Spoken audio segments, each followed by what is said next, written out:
যেমন প্রথম আসমানে যাওয়ার পরে দরজা খোলা হয়েছে, জায়গায় একজন মুরব্বী বসা আসমানে। আরে আসমানের মধ্যে তো মুরব্বী বসা দেখা যায়। জিবরাইল কয় কি হয়েছে? সালাম দেন, সালাম দেন। উনি আপনার আদি পিতা আদম আলাইহিস সালাম। ও আচ্ছা। তখন সাথে সাথে সালাম দিয়েছে। সালাম দেওয়ার সাথে সাথে তিনি উত্তর নিছেন। উত্তর নেওয়ার পরে আদম আলাইহিস সালাম তাকে বলছেন মারহাবা বিইবনিস সালেহ ওয়ান নাবিয়্যিস সালেহ। একজন নেককার নবী, একজন নেককার সন্তান, তার জন্য মারহাবা। তো কোনো ব্যক্তি আসলে সাক্ষাতে তাকে উৎসাহিত করা, তাকে ভালো কিছু বলা, এটাও একটা ইসলামের শিক্ষা। মেরাজ থেকে এটাও পাওয়া গেছে। সাক্ষাৎ করলে যাতে মুখটা কালো না হয়। সাক্ষাৎ করতেছে মুসাফা, মুখ দিয়ে তাকাই রয়েছে আরেক দিকে, এটাও আদবের খেলাফ। নবীজি সাল্লাল্লাহু আলাইহি ওয়াসাল্লাম যার সাথে কথা বলতেন, ইলতাফাতা ইলাইহি জামিআ, পূর্ণভাবে তার দিকে মনোনিবেশ, সে মনে খুব খুশি হইত যে এই হুজুর করে আমার খুব মহব্বত করে, আমার দিকে তাকাই আমার সাথে কথা বলতেছে। আবার আরেকজন আসতেছে বা আরেকজন আসলে, ও আপনি আসেন, সালাম দিয়া তারপরে আবার কথার আগে সালাম, এটাও বিধান। প্রথমে দেখা হলে আসসালামু আলাইকুম, প্রথমে দেখা হলে আসসালামু আলাইকুম ওয়া রাহমাতুল্লাহ, এরপর অন্য কথা।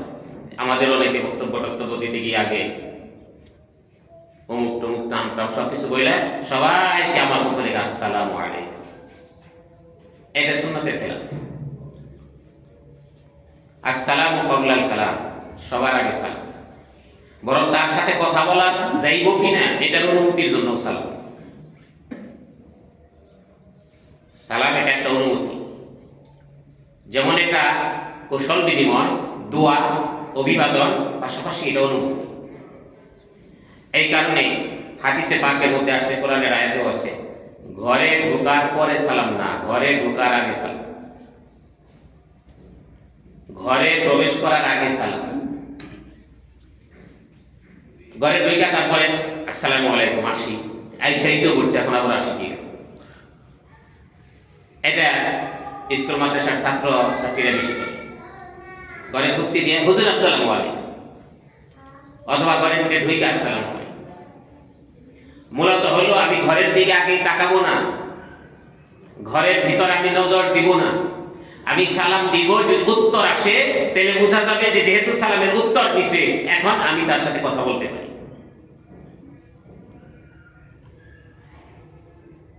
এদিকে জিবরাইল আলাইহিস সালাতু ওয়াস সালাম ফেরেশতা সহ হলো আসমানের নিচে বাহিরে, দারোয়ান ফেরেশতা ভিতরে, ভিতরে ঠিকায় কে? আমি জিবরাইল, সাথে কে? অমুক। নিতে বল, অনুমতি দেওয়া হয়েছে, নিতে নির্দেশ দেওয়া হয়েছে, বলে হ্যাঁ, তাহলে আসে। তাহলে অনুমতি যা আছে সব বাহিরে থেকে ভিতরে গিয়ে, এটা একটা আদব সুন্নত। এই কারণে সালামটা হবে আগে। তো আগে সালাম, জবাব, এরপরে কথা। কথার মধ্যে প্রথমে হলো একটু খুশি ভাব প্রকাশ করা। এক মুসলমান আর এক মুসলমানের সাথে যদি খুশি হয়ে কোনো কথা বলে, তাহলে পরে আল্লাহর রাস্তায় তার শ্রেষ্ঠ সম্পদ সদকা করার সওয়াব লেখা হয়। সুবহানাল্লাহ।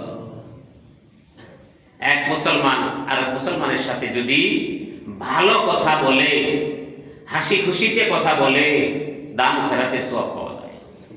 আল কালিমাতুত তাইয়্যিবাতু সাদাকা।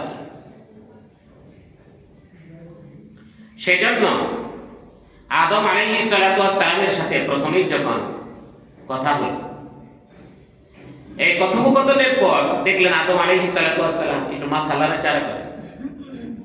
দায়িত্বশীল যারা, তাদের স্বভাব যে দায়িত্বশীল যারা চুপচাপ বসে থাকলে দায়িত্ব আদায় হবে না।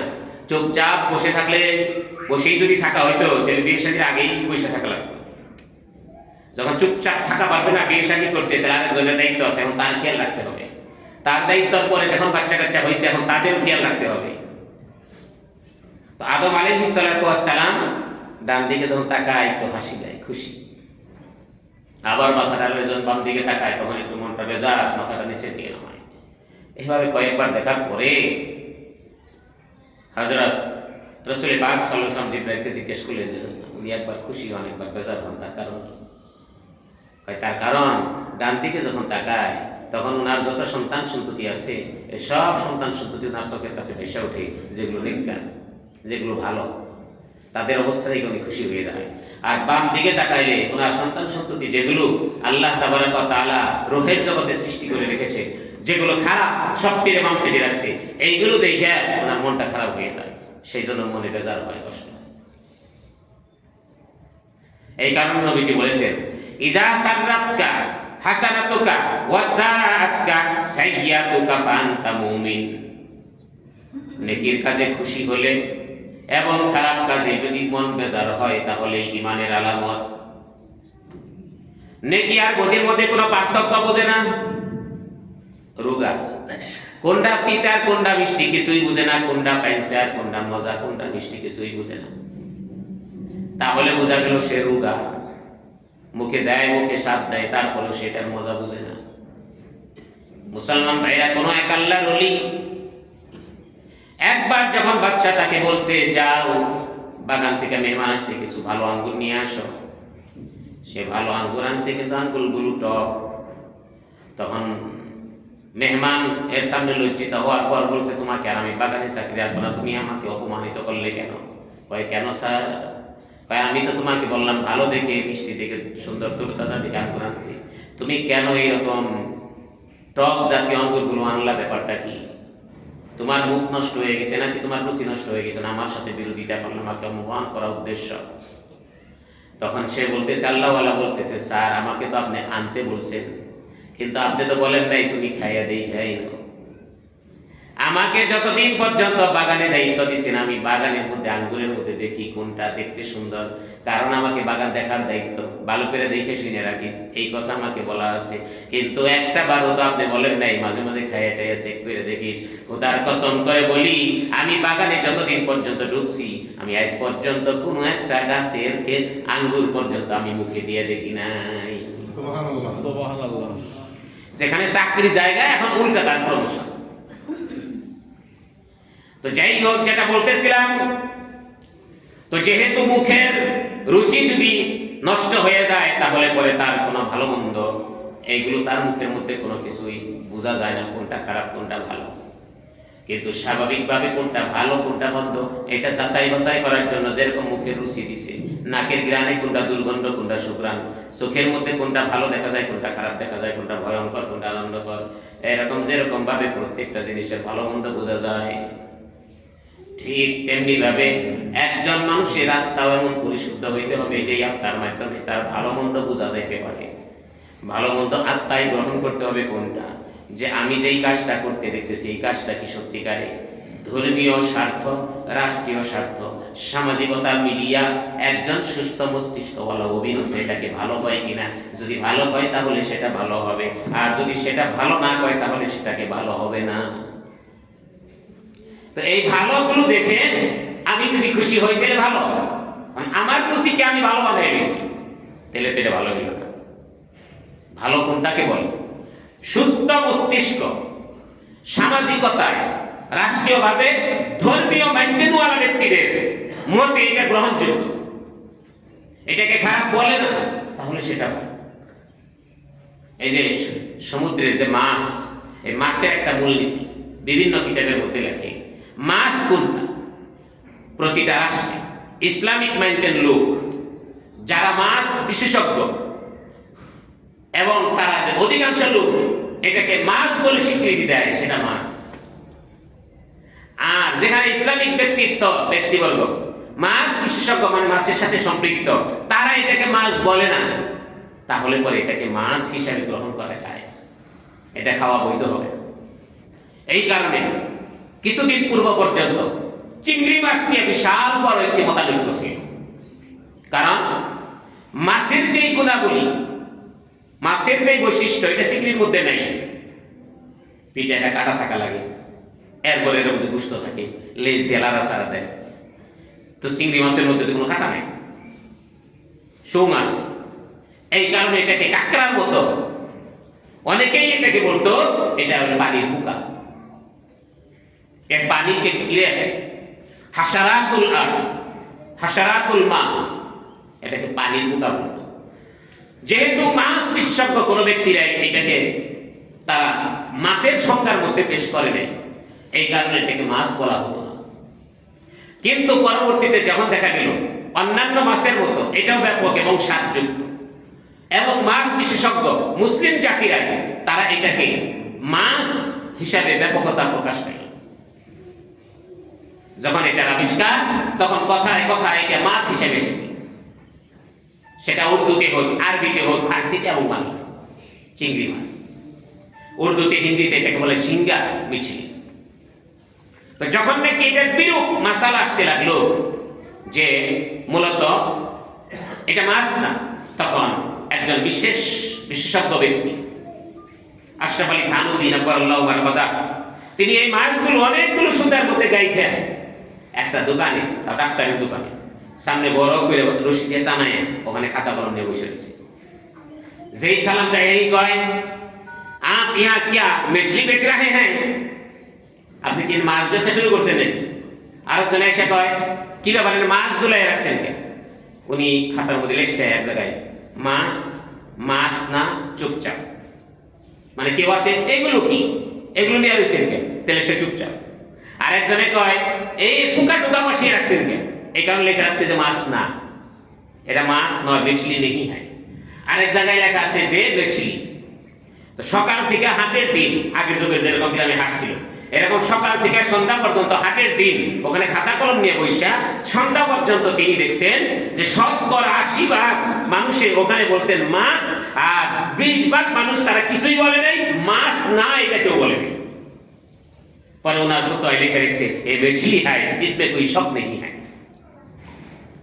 এটা মাছ। এখন যেটাকে পরিভাষায় সুন্দর অভিরুচিতে এটাকে মাছ বলে, সেটা যদি মাছ হয়, ইসলামের কিছু মূলনীতি, কিছু বিধান আছে এবং এটা হাদিস দ্বারা প্রমাণিত। মা রাআহুল মুসলিমুনা হাসানান ফাইন্দাল্লাহি হাসানুন, যেটা ডাইরেক্ট নিষিদ্ধতা কোনো হাদিসে বা কোরআনে নাই, ডাইরেক্ট নিষিদ্ধতা কোরআনে বা হাদিসে নাই, কিন্তু সেটা বৈধতার সাথে সামঞ্জস্যপূর্ণ, বৈধতার সাথে সামঞ্জস্যপূর্ণ, এবং মুসলমানগণ সেটাকে ওই বৈধতার সাথে এটাকে সাদৃশ্য করা দিয়েছে। হযরত আব্দুল্লাহ ইবনে মাসউদ থেকে বর্ণিত, তিনি বলেন, মা রাআহুল মুসলিমুনা হাসানুন ফাইন্দাল্লাহি হাসানুন। তো এরকম বিষয় যদি মুসলমান দিনদার আলেম ওলামাদের পক্ষ থেকে সাপোর্ট আসে, তাহলে সেটা আল্লাহর কাছেও সাপোর্ট হয়ে যাবে। এই কারণে শব্দ কোরআন হাদিসে পাওয়া যাবে না। আপনি সব কোরআন হাদিসে খুঁজে কেমনে পাবেন? যদি কোরআন হাদিস সব খুঁজতে চান, মাইক দিয়ে আলোচনা করা তো পাওয়া যাবে না, মসজিদ পাকা করা তো পাওয়া যাবেই না। বরং সামর্থ্য থাকা সত্ত্বেও প্রথম যুগে অনেকে করেন নাই, বরং না করার ব্যাপারেও পরামর্শ আছে, তো ইত্যাদি ইত্যাদি। কিন্তু সেই সমস্ত বিষয়গুলো আমাদের খেয়াল করতে হবে। মা রাআহুল মুসলিমুনা হাসানুন ফাইন্দাল্লাহি হাসান। এখন এই কথাটা বুঝাইতেছি এই কারণে, রাস্তাঘাটে দেখলে গেলে অনেক সময় দেখা যায় অনেক জায়গায় কাঁকড়া বিক্রি হয়, কুইচা বিক্রি হয়, ওই কথাগুলো মনে আসছে দেখে এই প্রসঙ্গে বলে দিতেছে। তাহলে পরে এই যে কাঁকড়া কুইচা, আপনারা বলেন তো কেউ এরকম শুনছেন যে বিশেষজ্ঞ ব্যক্তি মাছ বলার এটা কাঁকড়া মাছ বলে, কুইচা মাছ বলে? যেহেতু এটাকে কাঁকড়া মাছ বলে না, কুইচা মাছ বলে না, কটকটা বা ট্যাকট্যাকা মাছ বলে না, এই কারণে ওইটা খাওয়া ঠিক হবে। আর যেহেতু ডাইরেক্ট কোরআনের মধ্যে এটা নিষিদ্ধতা নাই, তাই হারাম বলা যাবে না। তো হারাম এবং হালাল এই দুইটার মাঝখানে একটা আছে হলো মাকরুহ। আর যেই মাকরুহর মধ্যে আপনার বৈধতার সাথে সামঞ্জস্যতা বেশি, ওইটাকে বলা হয় মাকরুহ তানজি। আর যেই মাকরুহর মধ্যে অবৈধতার সাথে সামঞ্জস্যতা বেশি, অবৈধতার পথে নিয়ে যায়, ওইটাকে বলা হয় মাকরুহ তাহরিমি।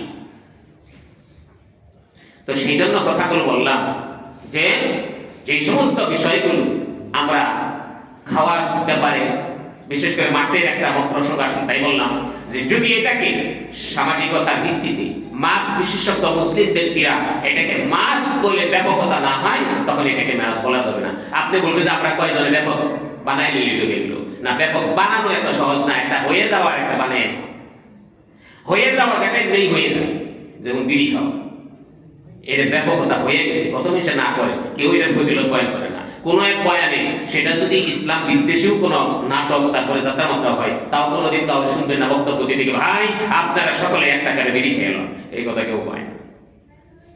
কেমন এটা মাঝে মাঝে চিন্তা করি, আশ্চর্য ব্যাপার। এক তো হইলো যে বিড়ি খাওয়ার বিপক্ষে, সিগারেট খাওয়ার বিপক্ষে বহু আলোচনা বক্তব্য বসে, না খাওয়াটা ভালো, খাওয়াটা উচিত না, এটা থেকে বেঁচে থাকেন। খাওয়ার পক্ষে কেউ বক্তব্য দেয় না, অপচয় হয়, সবকিছু মিলিয়ে তারপরও বেঁচে খায়। এটার অর্থ হলো কি?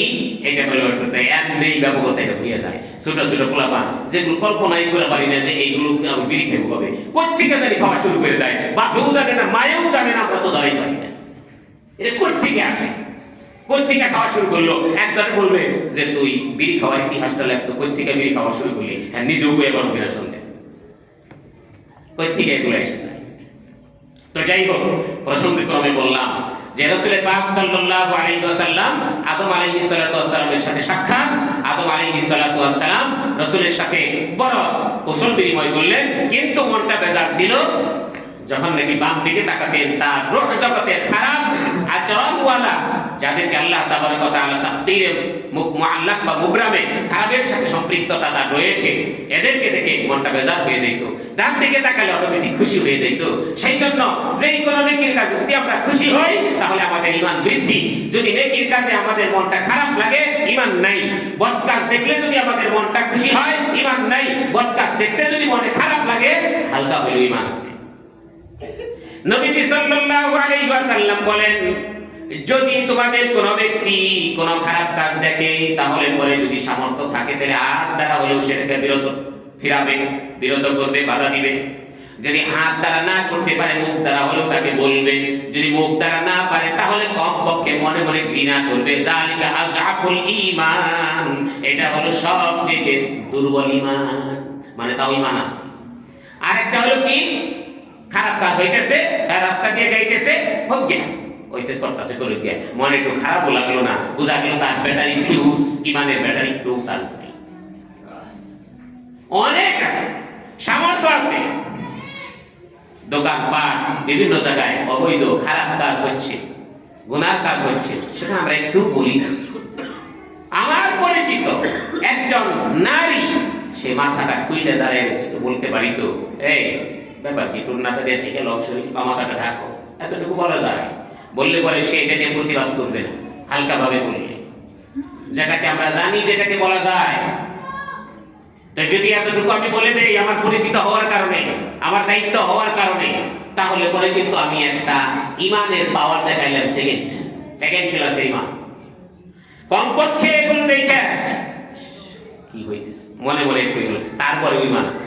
আর যে যাই অল্পটা হলে করে কে আমার যারটা এই হিসাব দিবে, ইমান নাই, জালিকা আযাবুল ঈমান নাই, ঠিক নরমাল ঈমান তার নেই। ঠিক আমি যে বলে দেব, যার যার জান্নাত সেই কামাবে, যার যার ঈমান নিয়ে সেই হিসাব দিবে না। প্রত্যেকের তো একটা দায়িত্ব তো দিছে আল্লাহ। তো যার যারটাই যদি হয়, তাহলে নবীদের কষ্ট করা লাগছে কেন, সাহাবায়ে কেরামদের শহীদ হওয়া লাগছে কেন, যুদ্ধ করা লাগে কেন, এত কষ্ট করে মসজিদে যাইতে হয় কেন, মসজিদে যাওয়ার প্রতি দাওয়াত দিতে হয় কেন? যার যারটার দায়িত্ব আল্লাহ খালি দেয় না। আল্লাহ তাবারাক ওয়া তাআলা বলছেন, তা'মুরুনা বিল মা'রুফ ওয়া তানহাউনা আনিল মুনকার। একবার না, কোরআনে অনেকবার। কারে তাও না, সবাইকে বলেছেন, দায়িত্ব সবাইকে। খালি যার যারটা করে দিলে পানি হবে না। দুনিয়াতে চলতে গেলে যখন যার যারটা হয় না, আরেকজনের রাস্তা দিয়ে চলতে হয়। যার যারটা দিয়ে হয় না, আরেকজনের কাছ থেকে কাপড় বানিয়ে আনতে হয়। যার যারটাকে হয় না, আরেকজনের গাড়িতে উঠতে হয়। দুনিয়াতে চলতে গেলেও জীবনে যার যারটাকে হবে না। যার যারটা খালি করতে গেলে একা অনেক কিছুতে সুটকি দিয়ে থাকতে হবে। সবচেয়ে বড় হলো, যার যার যদি করতে চান, তাহলে জীবনে বিয়েও করা লাগবে না, কারণ যার যার তো আরেকজনের মেয়ে আপনাকে দিব। তাহলে শুধু যার যার, দুনিয়ায় তো যার যারে চলে না, আখিরাতে যার যার চলবো কেমনে? শুধু যার যার ফিকির করলে কাজ হবে না। কু আনফুসাকুম ওয়া আহলিকুম নার, কুল্লুকুম রাঈন ওয়া কুল্লুকুম মাসউলুন আন রাঈয়াতি। প্রত্যেকেরই কিন্তু অধীনস্থ ব্যক্তিবর্গ আছে। আমি কারো না কারো দিবেন অধীনস্থ, আমারও কেউ না কেউ অধীনস্থ। এটা মনে রাখতে হবে। আমার উপরের দিকে খেয়াল রাখতে হবে, আমার নিচের দিকেও খেয়াল রাখতে হবে। উপরের দিকে সম্মানের দৃষ্টি, নিচের দিকে স্নেহের দৃষ্টি, দায়িত্বের দৃষ্টি। মুসলমান ভাই আমার, হযরতে রাসূল পাক সাল্লাল্লাহু আলাইহি ওয়াসাল্লাম আদম আলাইহিস সালাতু ওয়াস সালামের সাথে সাক্ষাৎ ও কিছু কথোপকথনের পর তিনাকে নিয়ে যাওয়া হলো দ্বিতীয় আসমানে। দ্বিতীয় আসমানের দরজা আগের দরজার মতোই অনুমতি সাপেক্ষে খুলে দেওয়া হলো এবং রাসূল পাক সাল্লাল্লাহু আলাইহি ওয়াসাল্লাম সেখানে যেয়ে দেখেন আল্লাহ তাবারাক ওয়া তাআলা সেখানে আমার নবী বসায় আছে। সুবহানাল্লাহ। সেখান থেকে তৃতীয় আসমানে সেখানেও দেখে নবী বসা। সেখান থেকে আরেক আসমানে সেখানেও দেখা গেল নবী বসা। এক দুই আসমান না, চতুর্থ পঞ্চম ষষ্ঠ সপ্তম আসমান পর্যন্ত দেখা গেল আল্লাহর নবীরা বসা। বোঝা গেল আল্লাহ তাবারক ওয়া তাআলা আম্বিয়া কেরাম প্রতিদিন নবীদেরকে আল্লাহ তাবারক ওয়া তাআলা বিশ্ব জগতের দায়িত্ব দিয়ে রাখছে। সুবহানাল্লাহ। ওই যাই এক গ্রহে যাই কয় বৈজ্ঞানিকরা অনেক আগাইছে হয়ে গেছে, মঙ্গলে গেছে, আর কোনে জানি গেছে, নবীরা যে সব আসমানে যে বলেছে এটা খবর নাই। কারণ আমরা তো কথা বলি না, তো লিখি না, তো ভাইরাল হয় না, দেখে এই সমস্ত কিছু শুধু কি বৈজ্ঞানিকরা অনেক আগাইছে, কি করছে বলে এর থেকে কথা বলে আমেরিকা থেকে দেখা যায় বৈজ্ঞানিকরা এটা করলো কেমনে। ও বাপরে বাবা, আশ্চর্যকারী ভাই। অথচ আমাদের নবীর উম্মত, আমাদের নবীর একজন খলিফা ওমর রাদিয়াল্লাহু তাআলা আজকের এই জুমার মধ্যে, এই শুক্রবারের জুমার মধ্যে বসে হঠাৎ করে ইয়া সারিয়াল জাবাল, ইয়া সারিয়াল জাবাল, সবাইকে কি কয় সারিয়াল জাবাল, এর কই হ্যাঁ গেছে ৩৫০০ মাইল দূরে। এরকম কি লোক হঠাৎ করে নাম হচ্ছে জজ ভাই কই ভালো মনে হয় জজ ভাই থাক বলে জিজ্ঞেস করি। নামাজের পরে হুজুরের বিমর্ষ অবস্থাতে করতেছে, হুজুর প্রথমে বিমর্ষ অবস্থা, এখন একটু খুশি দেখা যাইতেছে হুজুর, আবার কি জানি আবেগে বললেন হুজুর কি হয়েছে ঘটনা? কয় কে ঘটনা তোমরা দেখো নাই মনে হয়? আমি একাই দেখছি। কি কয় আমি যখন খুতবা দিতেছি হঠাৎ করে সেই সারিয়া একটা দলকে যে আমরা এত দূরে যুদ্ধের জন্য পাঠাইছি, যেটা এখান থেকে ৩৫০০ মাইল দূরে, হঠাৎ করে দেখি তারা শত্রু নাই মনে করে সামনের দিকে সবাই চলতেছে, তাকাই রয়েছে, অথচ শত্রু পিছের দিক থেকে আসতেছে, আমি দেখতেছি।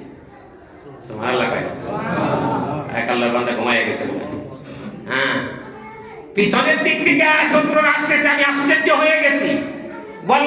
ভাবলাম যে এখন আক্রমণ করবে, তাই আমি তাদেরকে ইশারা করে বলছি, আল্লাহ শোনায় দিছে, আমাকে দেখায় দিছে, সে আমার কমন দেখছে, শুনছে এবং ঠিক হয়ে গেছে, শত্রু দল পালাইছে, তারা বিজয় হয়ে আসতেছে। বাবা দেখে লই, আসলে বাস্তবে অপেক্ষায় রয়েছে যে কোন দিক দিয়ে আসে, উমরের কাছে আগে যেতে দিন না। কয়েকজন আসে না, কিছু গুপ্তচর থাকে, সংগ্রহ হবে, আসুন দূরের থেকে যে দিক দিয়ে আসতেছে খবর আসতেছে, দৌড়ে যাইয়া বলতেছে, ভাইজান ব্যাপারটা কি, আপনারা কি বিজয় হয়েছে না পরাজিত? আরে পরাজিত হয়ে গেছিলাম তো প্রায়, আমিরুল মুমিনিন মেম্বরে বসে আমাদেরকে টার্গেট করে ঠিক করে দিছে, নইলে তো আমরা পরাজিত হয়েই গেছিলাম। ভাই তোমরা দেখলা কেমনে? হ্যাঁ, হুজুরে যখন ডাক দিছে, ডাক সেটা পিছনের দিকে তাকায় দেখি মসজিদে নববীর মেম্বরে তারা আমাদের দিকে তাকায়, আঙ্গুল তাকায় ইশারা দিতেছে যে পিছনের দিকে তাকায় না। সুবহানাল্লাহ। তাহলে করে বৈজ্ঞানিকতার খবর নতুন আই সেটা লাভ হয় কোথায় উঠে? বিমান আর রকেট বানায়, মেশিন ইঞ্জিন তেল, এগুলো গ্যাস ছাড়া চলে না। সুলাইমান আলাইহিস সালামের একটা সিংহাসনে যেটা বাতাসে উড়তো ৬ লক্ষ ভিআইপি এসি আসন ছিল। ৬ লক্ষ দেখার একটা কোথায় আছে ৬ লক্ষ আসনওয়ালা বিমান? ৮০০-১২০০ নিয়ে যায়, তাই বলে যাই পানি থাকে না, কোন দিকটা বইরা বইবে যায় তাই করে। তো প্রশ্ন হলো যেটা বলতেছিলাম, যে দখলদারিত্ব তোমরা যতটুকু করতেছ, আমাদের যে সমস্ত পূর্ববর্তী ইতিহাস সেই অনুযায়ী এটা একেবারে তোমাদেরটা সমান। ঠিক। তো মুসলমান ভাইরা আমার, সব আসমানেই দেখা গেছে নবী। কয়েকজন নবীর নাম আছে সারা কোরআনের মধ্যে, তো মাত্র ২৫ জন নবীর নাম। এছাড়াও আপনার আসমানেও মাত্র কয়েকজন নবীর সাথে সাক্ষাৎ হয়েছে, কিন্তু বিভিন্ন রিওয়ায়াত বিভিন্ন জায়গায় পাওয়া যায় আল্লাহ তাবারক ওয়া তাআলা প্রতিটা নবীর অধীনে আরো অনেক শাখাগত নবী, যেরকম একজন প্রধান মন্ত্রীর অধীনস্থ হয়ে আরো অনেকগুলো মন্ত্রিত্বের কাজ করে, ঠিক আল্লাহ তাবারক ওয়া তাআলা বিভিন্ন যুগে নবীদের কেউ কাউকে প্রধান নবী বানায়া তার অধীনস্থ অনেক নবী প্রেরণ করেছিলেন। ইয়ার মধ্যে তো কয়েকটা কোরআনে আছে। হযরত ইব্রাহিম আলাইহিস সালাম তখন ছিলেন একজন ভিআইপি নবী, বড় নবী ও রাসূল। অতঃপর তার অধীনস্থ হিসেবে একজন ছিল তার ছেলে ইসমাঈল, আবার তো ছিল তার আরেকজন ইসহাক, আবার এদিকে লূত, এদিকে বিভিন্ন জায়গায় বিভিন্ন নবী ছিল। কোন নবীর কাছে যদি কোনো ফেরেশতা যাইতো তারপরেও এই ইব্রাহিম প্রধান নবী হওয়ার কাছে অনুমতি নিয়ে যাইতেন। সুবহানাল্লাহ। ওই যে এর আগে বলেছিলাম একটা ঘটনা, আয়েশা গেছে হঠাৎ করে ফেরেশতাগুলো বিবি সারা তার বাছুরটা জবাই করে সামনে দিছে। সামনে দেওয়ার পরে তারপরে তারা খায় না, বলে আমরা ফেরেশতা, আপনারা আসছেন কেন? বলে ওই যে লূত সম্প্রদায় লোক তারা বেশি বাড়াবাড়ি করতেছে, নবীর কথা মানে না, কেউ রেমি করে, তাই তাদের উপরে আযাব দিব, তাই আপনি তো প্রধান নবী, তাই প্রধানের কাছে অনুমতি ছাড়া কিছু করা যায় না। সুবহানাল্লাহ। আরে মিয়া, হাদিসের মধ্যে অনেক আছে, যারা দায়িত্বে থাকে দায়িত্বশীল, এরা জিল্লুল্লাহি ফিল আরদ, এরা আল্লাহর কাজ করে। আল্লাহর তো দায়িত্ব, আল্লাহর দায়িত্ব দেয়। একটা পরিবারের মধ্যে যে দায়িত্ব, সে আল্লাহর প্রতিনিধি তার পরিবারের জন্য। ঠিক। একটা সমাজের মধ্যে যে প্রধান প্রধান দায়িত্ব, এরা আল্লাহর প্রতিনিধি এই সমাজের জন্য। একটা রাষ্ট্রের মধ্যে যারা থাকবে দায়িত্বশীল, তারা আল্লাহর প্রতিনিধি। যতক্ষণ পর্যন্ত তাদেরকে আমরা হকের পথে ন্যায়ের পথে পাবো, ততক্ষণ পর্যন্ত তাদের সহযোগিতা করতে হবে। যদি ন্যায়ের পথে না পাই, তাহলে পরে সমস্ত অধীনস্থরা পয়সা আমাদের প্রয়োজনে তা সংশোধন করে দিতে হবে। সংশোধনের পথ না থাকলে পরে আমাদের নির্বাচন করে আরেকজন প্রতিনিধি বানাইয়া তারটা হলো মানতে হবে। সুবহানাল্লাহ। প্রতিনিধি ছাড়া চলবে না, দায়িত্বশীল ছাড়া চলবে না। এটা আল্লাহ সিস্টেমে করে দিয়েছে। আল্লাহ হলেন মালিকুল মুলক।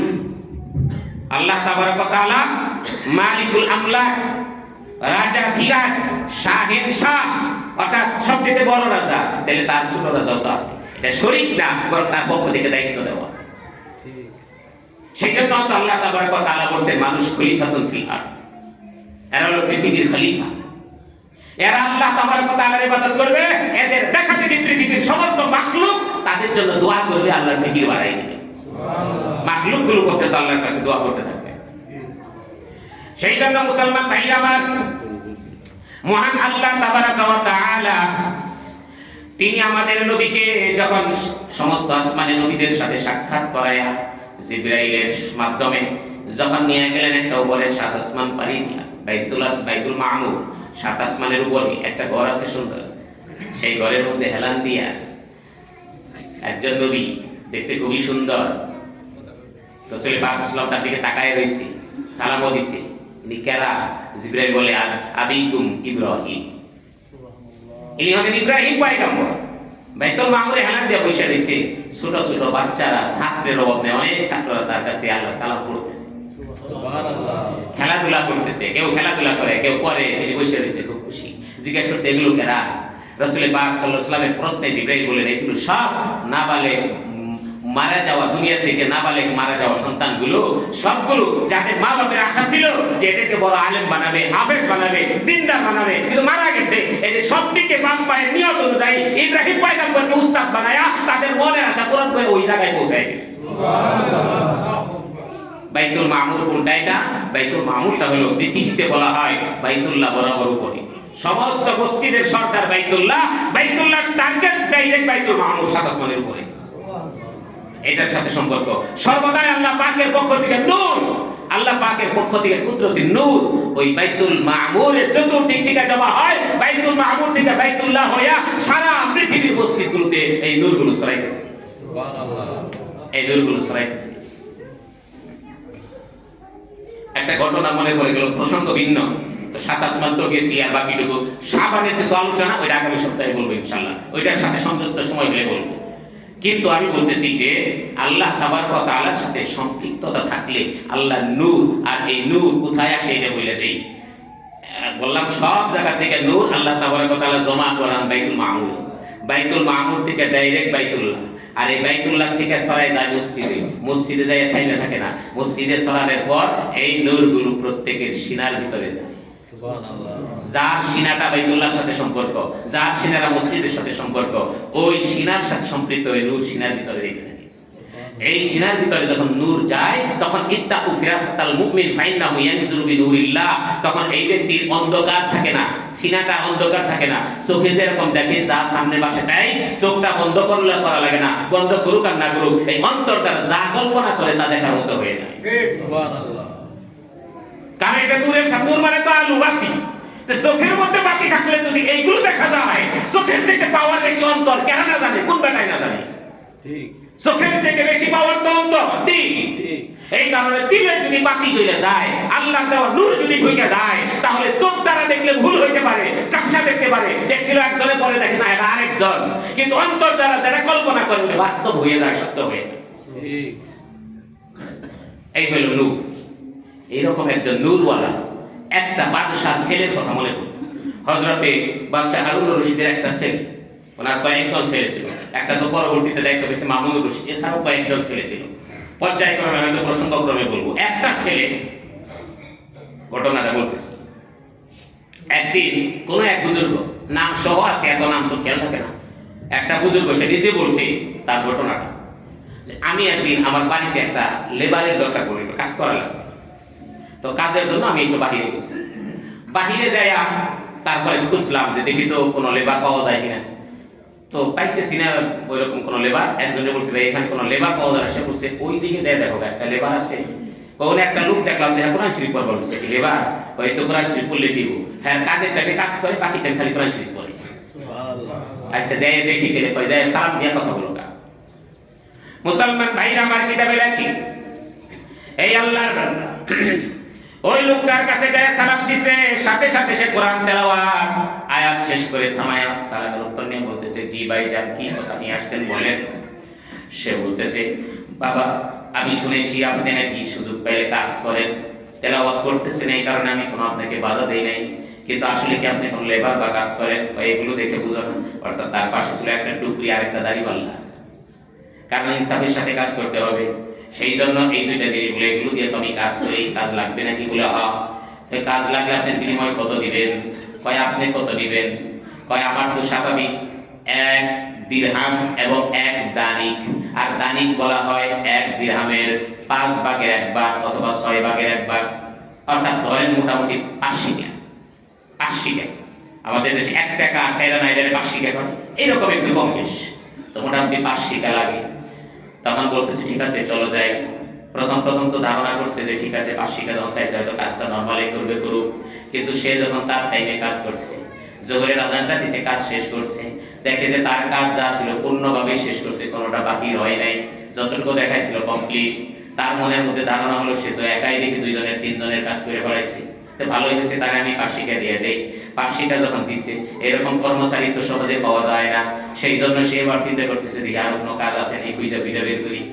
ভালো মিস্ত্রি পাইলে কাজ, খারাপ মিস্ত্রি থাকলে কাজ যা আছে ওইটা কমায়, আর ভালো মিস্ত্রি পাইলে চিন্তা করে যে না এই মিস্ত্রি পাবো না, কাজ আর একটু খুঁজে বের করি, এর দিয়ে করে রাখি, প্রথমে 5,000 টাকা খরচ করে রাখি।